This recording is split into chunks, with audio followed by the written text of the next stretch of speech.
ჩვეულებრივ სახლში ავტობუსით დავდივარ ხოლმე.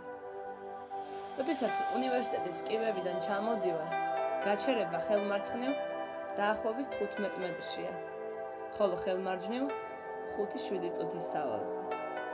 რატომღაც ყოველთვის დიდ გზას ვირჩევ, რადგან უფრო მეტი დრო მქონდეს იმისთვის, რომ გადმოვცე თუ როგორია ჩემი ღიმილიანი ფიქრები.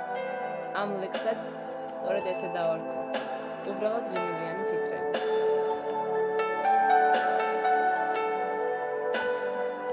მომღიმარი დავდივარ ქუჩებში.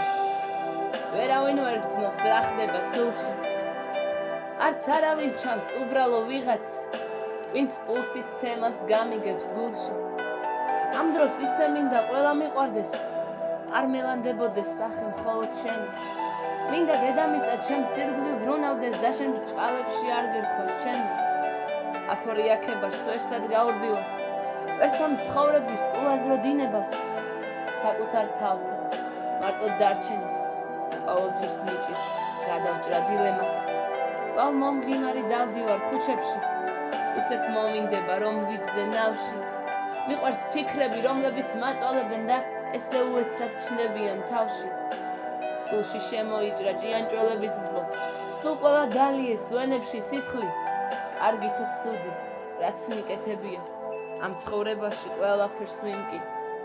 არარსებული მხარე მინდა ვიგრძნო და შევეჭიდო ტალღების ღელვას, ფრთების გარეშე, მიწაზე მდგარი, ნეტა ოდეს მე თუ შევძლებ ფრენას. მომღიმარის სახით დავდივარ. ქუჩაში მიმავალთ მომჩნევ წამებში, მერე მეცინება ზოგის წარსულზე და მათ მომავალს ვკითხულობ თვალებში. და ამ ყველაფერს სწორედ მაშინ ვფიქრობ, როცა ღიმილით დავდივარ ქუჩებში. ისიც მიფიქრია წითელზე გაჩერებულს, რომ შენთვის მაგრად მეკოცნა ტუჩებში. უცებ პოეზიაც სადღაც მიტაცებს, დამახსენდება გეტერას ტანი.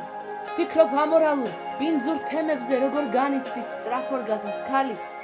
გაკლავ ღიმილით ვაგრძელებ ჩემს გზას, ბოლო ვაგონიც თითქოს გაჩერდა. რა მოუხერხო ჩემს მეორე მეს, რომელიც თამდევსულად დამჩემდა. უცებ ვიგრძნე სულ სხვა გარემო და რეალობა აღვიქვი თითქოს. წამებში გამდი, ფიქრების ბრძოლას მხოლოდ ქუჩა და ღიმილი იხმობს. წარე რეალობა, ჰო, თითქოს რთულია. მე ჩემი განცდა და ოცნება მიყვარს. ხალხს რომ ვუღიმი, აზრებით ომობ და ჩემი ფიქრები კუმირთან მიმყავს. უფრო და უფრო გრძნობდი რეალობას.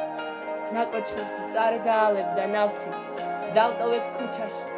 ურყევი ღიმილი, ჩემთან რომ ჩემია და სხვებთან მათი.